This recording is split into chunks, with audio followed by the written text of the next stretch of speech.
السلام عليكم، ازيك يا غالي؟ الاخبار معاك احمد صدوم، اللهم صل وسلم وبارك على سيدنا محمد. كتير من الناس وللاسف بيواجهوا مشكله ان هم بينسوا كلمه السر الخاصه بشاشه القفل اللي موجوده على الايفون بتاعهم. وغير كلمه السر في ناس بتنسى الاي كلاود بتاعهم. في ناس بتقعد تدخل باسورد كتير لغايه اما الموبايل بيقفل منهم، بيحتاج ان هو يتوصل على اي تيونز. وطبعا عشان تتخطى الحاجات دي، عشان تفتح الموبايل تاني لازم يا اما تفتكر كلمة السر، يا اما تفتكر الاي كلاود، يا اما تودي الموبايل بتاعك عند حد يفتحه لك بتكلفة بتبقى كبيرة جدا جدا. النهارده بقى جاي لك ببرنامج بيحل كل المشاكل دي تقريبا.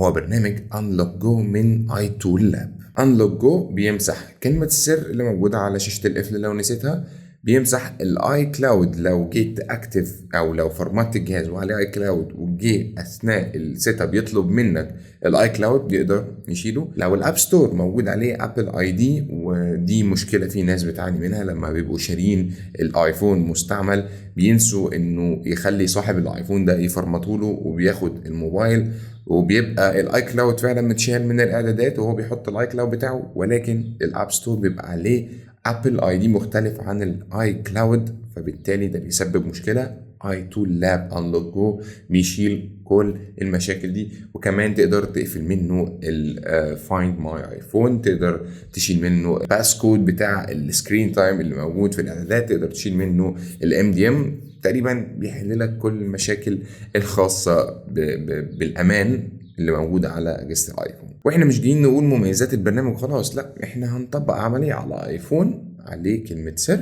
هنفتحها مع بعض دلوقتي. ولكن حابب انبه عن شويه حاجات عشان ما تتسوحش. لو الايفون بتاعك عليه كلمه سر وانت نسيتها، البرنامج هيشيل لك كلمه السر دي، ولكن الموبايل هيطلب منك انك تبقى حافظ الاي كلاود. طب لو مش حافظ الاي كلاود اللي جوه اي تول لاب انلوك جو هيشيله لك برضو، ولكن هيبقى فيه بعض القيود على الايفون بتاعك، انك مش هتقدر تحدثه ولا هتقدر تفرمته، وهتفضل شغال بالنسخة السوفت وير اللي موجودة عليه. يعني ما تفكرش ان الايفون بتاعك هيبقى عليه كلمة سر او اي كلاود ونشيله من على انلوك جو وكده الجهاز يرجع جديد، عشان في ناس هتستغل ده طبعا في اعمال غير اخلاقية.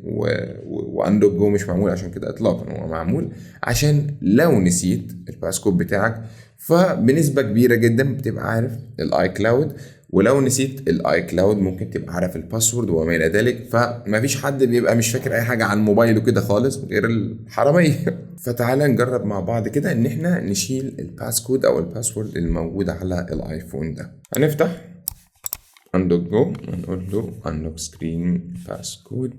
هنيجي هنا بعد ما وصلنا الكابل بالموبايل هنقول له ستارت. هيطلب منك انك تعمل داونلود للسوفت وير الخاص بالجهاز.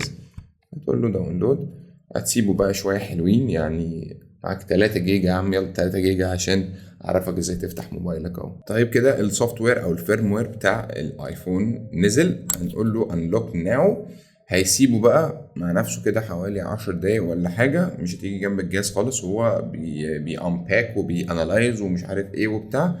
فهتخليك قاعد قدام الويندو دي لغايه اما يخلص، وبعد كده هتشوف النتيجه. وانت شغال هتلاقي الجهاز بيعمل ريستارت مع نفسه، ما تجيش جنبه خالص. هتلاقي البرنامج بيقول لك ان هو بعد ما يعمل ريستارت احنا لسه شغالين عليه، فما تشيلش الكابل غير لما البرنامج بنفسه يقول لك ان احنا خلصنا تقدر تشيل الموبايل من الكابل. لان في ناس ممكن لما تشوف الابل لوجو يروح شايل ويقول لك خلاص كده احنا بقينا زي الفل. لا، ما تشيلش الكابل غير لما البرنامج يقول. زي ما انت شايف دلوقتي البرنامج جاب لك the unlock process is complete، ولسه الايفون هنا البار بتاعه ما كملش للاخر. هتلاقيه بيقول لك برضو you will see a progress bar showing the device is updating, just wait a moment and your device will get back to normal after update completed. يعني هو كده بيعمل update لما البار ده يخلص خالص تقدر تشيل الموبايل بتاعك وتقدر تستخدمه بشكل عادي خالص ولا كأن حصل اي حاجه. حتى جايب لك هنا اوبشن بقى بيقول لك ان forgot Apple ID password please unlock iCloud activation lock mode. يعني لو انت نسيت الابل اي دي بتاعك، الباسورد بتاع الابل اي دي بتاعك، تقدر تفتح الموضوع ده او تقدر تتخطى الخطوه دي من خلال unlock go من iTool Lab. هنيجي نقول له هنا done كده خلاص احنا مش محتاجين انلوك جو في حاجه، هنستنى بقى عشان نشوف العمليه ناجحه ولا لا، الناس دي بتضحك علينا ولا كلامهم صح ولا ايه بالظبط. وبالفعل يا صديقي العزيز الموبايل بتاعنا اتفتح، هنكمل الاعداد بتاعنا عادي خالص. انا عايز بس اوصلك للخطوه اللي هتتاكد فيها ان بالفعل، ثانيه واحده معلش، اللي هتتاكد فيها ان بالفعل مفيش باسكود.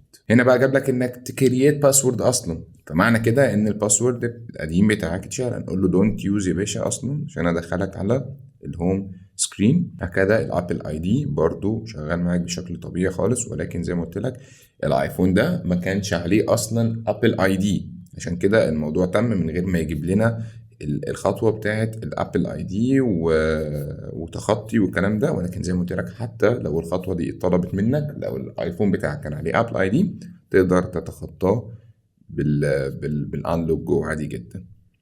السيت اب ماشي معانا طبيعي خالص كأن الموبايل لسه جديد اصلا. بس كده يا باشا الموبايل رجع ولا كأن كان عليه باسورد ولا اي حاجه من الكلام ده. وطبعا هسيب لك اللينك الخاص بانلوك جو من ايتول لاب في الديسكريبشن، وعليه خصم جامد جدا جدا. طبعا البرنامج مش ببلاش، مفيش حاجه بتعمل الموضوع ده ببلاش اطلاقا، بل بالعكس انت ممكن تروح تدفع مبالغ اكبر من تكلفه البرنامج ده بكتير عشان تفتح الموبايل بتاعك. طبعا كل ما الموبايل كان اغلى كل ما الرقم ده بيزيد، ويقول لك بقى ايش سيرفرات ومش عارف ايه وبتاع، وتقريبا بنوصل لنفس النتيجه اللي ايتول لاب بيعملها. فما تنساش تحمله من الديسكريبشن، وهتلاقي برضو اللينك موجود في اول كومنت. كان معاكم احمد صدومه، اللهم صل وسلم وبارك على سيدنا محمد، في امان الله.